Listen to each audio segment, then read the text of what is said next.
आज का class start करते हैं। और आप जानते हैं हमारा पिछला क्लास डिफरेंशिएशन का कुछ फार्मूला प्रूफ करने में लगा हुआ था, जिसमें एक नोटेशन हम एक्सप्लेन किए थे और एक फार्मूला, और उससे रिलेटेड कुछ क्वेश्चन सॉल्व किए थे। तो आज भी हम कुछ 2-3 फार्मूला प्रूफ करेंगे, 2 ही फार्मूला प्रूफ करेंगे। सबसे पहले डिफरेंशिएशन ऑफ sin x क्या होता है और डिफरेंशिएशन ऑफ cos क्या होता है और कैसे आता है, मींस बीच का वो प्रोसेस। अब फर्स्ट क्लास किए होंगे तो आपको मालूम होगा कि लास्ट के टाइम में हम कुछ बताए थे कि फंक्शन क्या होता है, आप इडली कैसे बनाते हो, आप चावल कैसे बनाते हो, आप आटा कैसे मिल से निकालते हो, बनवाते हो। तो बहुत सारा प्रोसेस होता है, तो प्रोसेस को आपको याद करने का टेक्निक सिखाया था पिछला क्लास में। हमारा question number 2 differentiation of first हमारा वहां हो चुका है, चलो आप इसको फर्स्ट मान सकते हो। क्वेश्चन ऐसा होगा, prove that differentiation of sin x is equal to cos x। अब इसको प्रूफ करना है। फर्स्ट प्रिंसिपल इसको कहते हैं, जो प्रोसेस हम यूज कर रहे हैं डिफरेंशिएशन का फर्स्ट प्रिंसिपल है, और फर्स्ट प्रिंसिपल क्लास 11 में पढ़ना था। We have to prove that इतना इज इक्वल टू इतना, let y is equal to sin x। अगर क्लास 11 में आप पढ़े भी होंगे तो पूरा क्लास करना कंपलसरी है। तो y plus del y is equal to sin x plus del x। यहां तक लिखने के बाद y में स्मॉल चेंज केस है तो x में भी स्मॉल चेंज हुआ, sin जहां पे है वहां पे है, x की जगह पे क्या ऐड कर दिए x प्लस del x। ये आपका होगा del y, तो sin x plus del x। ये y इधर जा रहा है तो -1। This implies that del y is equal to sin x plus del x minus y। y is equal to क्या है, sin x, तो sin x कहां से, from equation 1। this implies that del y divided by del x, अगर आप इधर del x से divide करते हैं तो sin x plus del x minus sin x divided by del x, यहां भी आपको del x से डिवाइड करना होगा। अब टेकिंग लिमिट बोथ साइड, तो limit del x stands for 0, del y divided by del x, del y divided by del x is equal to limit del x stands for 0 sin x plus del x minus sin x divided by del x। आप सबसे पहले यहां तक complete करोगे, उसके बाद ही आप कहीं पे जाओगे या सेकंड चीज के बाद कुछ लिखोगे। मेरे को इधर dy by dx लाना था सर, तो यहां तक प्रोसेस करना है। यहां y में आप ऐड करोगे तो x में भी आपको ऐड करना होगा, y को इधर लेकर जाएंगे, y की जगह पे sin x लिखें और आगे सॉल्व करके यहां तक लेकर के आए। यहां तक लाने के बाद अब इस पूरे टर्म की जगह पे हम लोग लिखेंगे dy by dx। क्या लिखेंगे, dy by dx। ये हमारा limit del x stands for 0। मान लेते हैं del x की जगह पे 0 रखते हैं सर, अगर इधर del x की जगह पे 0 रखते हैं तो हमारे पास क्या हो जाएगा, यहां sin x plus 0 मतलब x होगा minus sin x divided bye 0 हो जाएगा। अब sin x में sin x सब्ट्रैक्ट करोगे तो क्या हो जाएगा, 0 डिवाइडेड बाय 0, और 0 divided by 0 which is undefined, which is meaningless. यहां तक कंप्लीट करने के बाद आपको एक फार्मूला याद करना होगा, sin c minus sin d, 2 cos c plus d divided by 2 into sin c minus d divided by 2। इस क्वेश्चन को सॉल्व करने के लिए यहां तक ले आए और इसके जगह पे ये dy by dx होगा, लेकिन यहां del x की जगह पे 0 नहीं रख सकते हैं सर। अगर del x की जगह पे 0 रखेंगे तो ये which is undefined होगा, 0 डिवाइडेड बाय 0 के फॉर्म में आएगा, जिसको हम कहते हैं which is undefined। तो यहाँ एक फॉर्मूला लग रहा है सर, तो कौन सा formula, sin c minus sin d। तो sin c minus sin d का फॉर्मूला आप याद करेंगे इस क्वेश्चन को प्रूव करने के लिए, 2 cos c plus d divided by 2 into sin c minus d divided by 2। जितना भी फॉर्मूला आएगा हम पहले लिख देंगे क्योंकि आपको वो याद हो जाए। अब जो भी क्वेश्चन सॉल्व करते हो उसके सामने फॉर्मूला लिखते हो तो वो फॉर्मूला खुद ब खुद धीरे धीरे याद होने लगता है।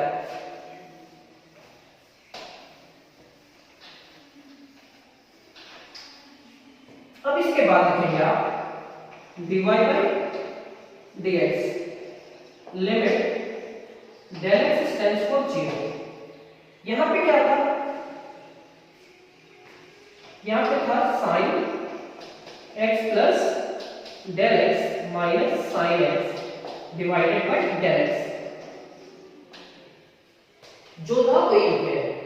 अब हम लोग इसको लिख सकते हैं dy by dx limit del x stands for 0 sin c minus sin d is equal to 2 cos c plus d, यानी कि x plus del x plus x divided by 2, यानी कि sir sin c minus sin d is equal to 2 cos c plus d divided by 2 into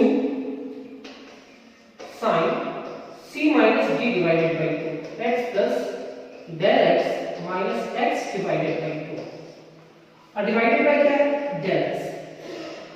क्या कह रहे हैं sir आप, sin c minus sin d is equal to 2 cos c plus d divided by 2 into sin c minus d divided by 2। तो c की जगह पे x plus del x है और d की जगह पे x है, तो c प्लस d और c minus d divided by 2।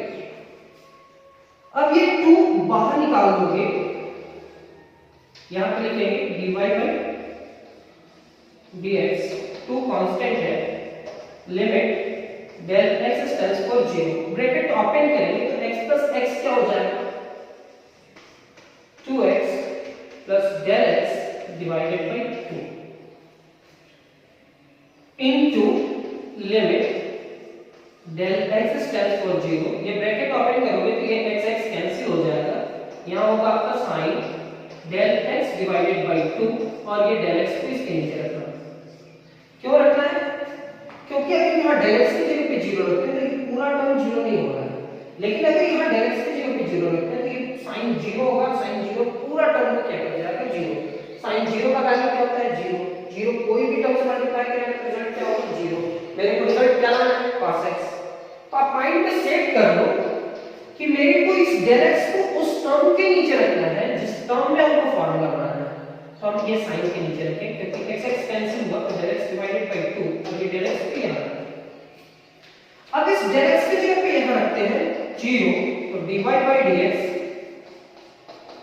2 del x की जगह पे 0 रखो तो cos 2x plus 0 divided by 2 into limit del x stands for 0 sin del x divided by 2, यहां पे भी क्या लिखेंगे del x divided by 2।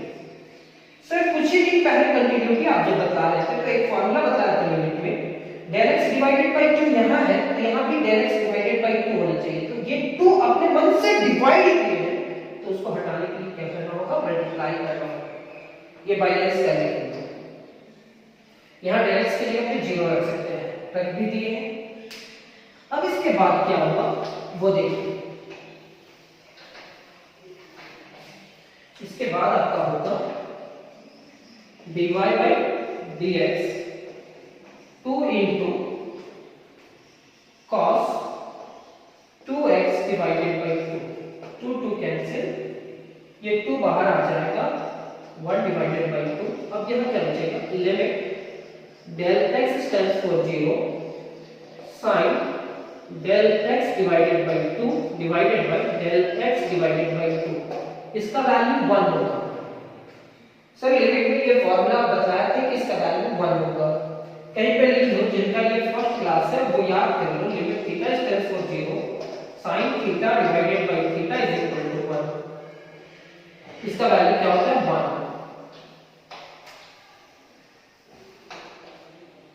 This implies that ये 2 से कैंसिल हो जाएगा, कैसे सर dy by dx, तो 2 divided by 2 into cos x into 1, ये 2 से कैंसिल हुआ सर, ये हुआ dy by dx is equal to cos x।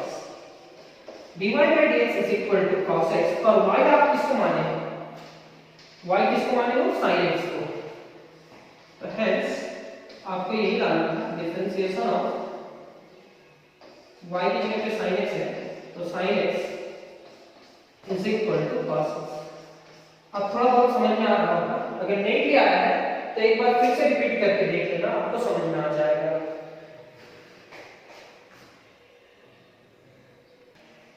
Second question आपको क्या करना है, differentiation of cos x is equal to minus sin x। तो नोटेशन तो आपको याद होना चाहिए से, सॉल्यूशन में कैसे लिखते हैं वो नोटेशन आपको याद होगा तो बहुत इजी होगा। We have to prove that differentiation of cos x is equal to minus sin x. Let y is equal to cos x और लिमिट कैसे सॉल्व करना है वो भी आना चाहिए। y plus del y is equal to cos x plus del x। y हमारा जो यहाँ है वो y उधर चला जाएगा, तो del y is equal to cos x plus del x minus y होगा, ये प्लस वाई इधर आएगा तो क्या होगा माइनस वाई। यहाँ आप क्या करेंगे, del y divided by del x, यहाँ डेल एक्स से डिवाइड किए हैं, अच्छा अभी नहीं करेंगे, क्यों नहीं करेंगे, क्योंकि उस वाई में एक्स वाला टर्म रखना है, मतलब राइट हैंड साइड में मेरा एक्स वाला ही टर्म होना चाहिए। तो y is equal to x वाला टर्म क्या है, cos x।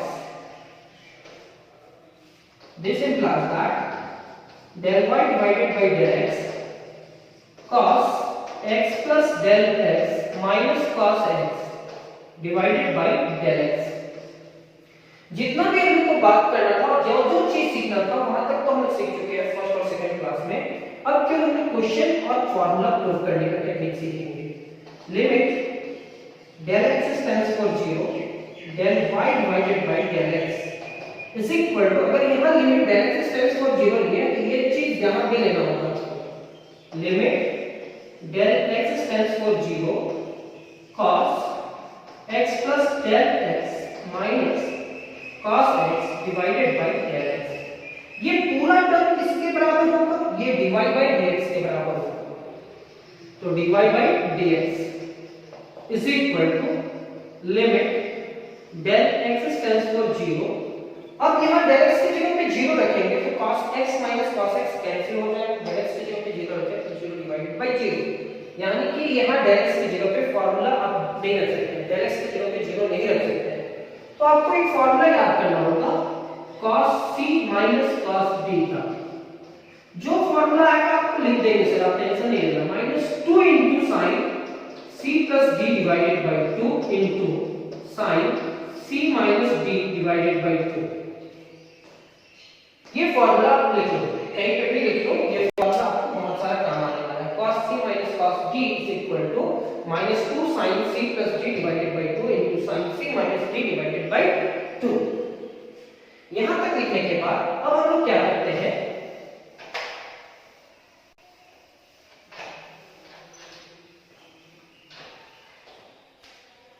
सिर्फ इसकी जगह पे dy by dx लिखेंगे।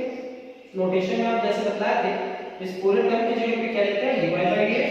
यहां फार्मूला लिखेंगे सर लिमिट को सॉल्व करने के लिए। तो limit del x stands for 0 cos c minus cos d, cos c minus cos d is equal to -2 sin c plus d। c हमारे पास क्या है, x plus del x, d क्या है x divided by 2 into sin c minus d divided by 2 into sin c minus d।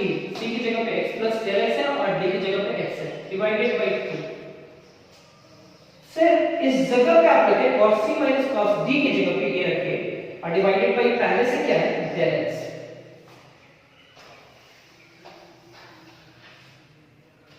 इस बार आप -2 बाहर निकालोगे sir, तो dy by dx is equal to -2 बाहर आ जाएगा, limit del x tends for 0, यहाँ पे हम लोग क्या लिखने वाले हैं, sin x प्लस x क्या होगा 2x plus del x divided by 2।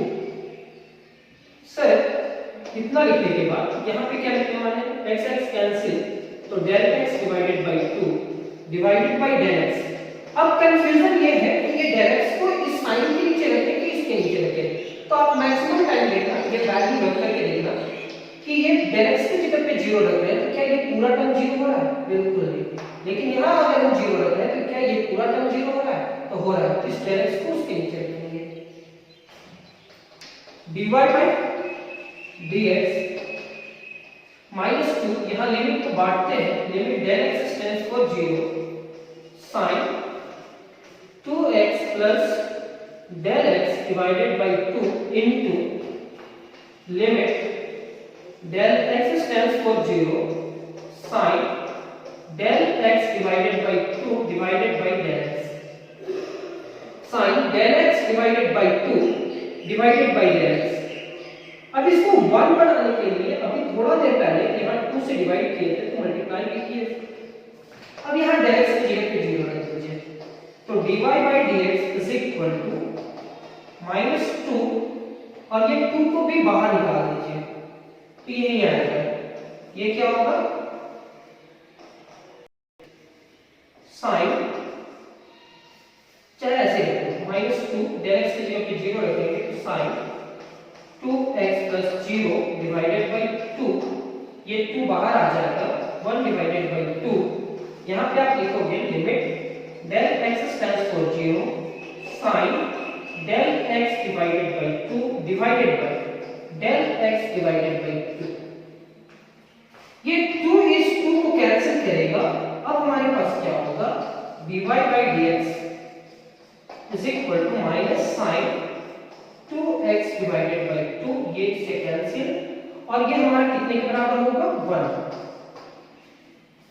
यहां तक लिखने के बाद अब देखो आपको प्रूफ क्या करना था, differentiation of cos x is equal to minus sin x लाना था।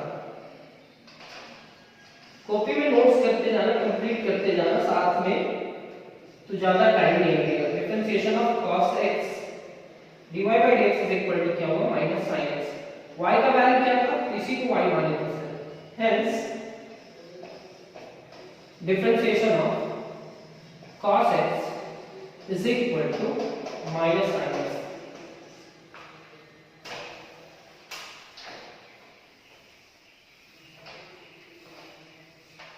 तो ये सेकंड क्वेश्चन हमारा कंप्लीट हुआ, और आपको अगर ये लगता है कि सर बहुत धीरे पढ़ा है, या आपको ये लगता है कि सर एक बेसिक कंप्लीट कर दीजिए ना बाकी क्वेश्चन हम बनाएंगे, तो कैलकुलस ऐसा नहीं है सर। कैलकुलस में आपको क्या करना है कि कैलकुलस में हम जितना क्वेश्चन लिखना है उसको आप 2-3 बार प्रैक्टिस करते जाओ, और हो सके तो हम सारा क्वेश्चन करवा दें और आप सारा क्वेश्चन को कंप्लीट करते जाओ, प्रैक्टिस करते जाओ, प्रैक्टिस करते जाओ। एक समय ऐसा आएगा कि आप कैलकुलस के मास्टर तो बनोगे ही, लेकिन आप ऐसा नोट्स भी हो जाएगा आपके पास कि कभी ना कभी आपके छोटे या आपसे छोटे कोई भी होंगे जो क्लास 12 में आएंगे तो उनको ये नोट्स काम आएगा। तो prove that differentiation of cos x is equal to minus sin x कैसे आता है ये सीख गए, मींस बीच का प्रोसेस सीख गए, इडली बनाने का प्रोसेस सीख गए। मजा आ रहा है ना? अगर नहीं भी आ रहा है तो कोई बात नहीं, आपको इसके बाद वाला भी क्लास ऐसे ही करना होगा जैसे अभी आप कर रहे हैं। इसके बाद हमारा 4th क्लास होगा, क्लास नंबर 4। अब क्लास नंबर 4 में आप क्या सिखाने वाले हैं, आप ये सोचो क्या सिखाने वाले हैं। तो सर डिफरेंशिएशन ऑफ tan और डिफरेंशिएशन ऑफ cot सिखाने वाले हैं, बिल्कुल सही। तो नेक्स्ट क्लास में मिलते हैं।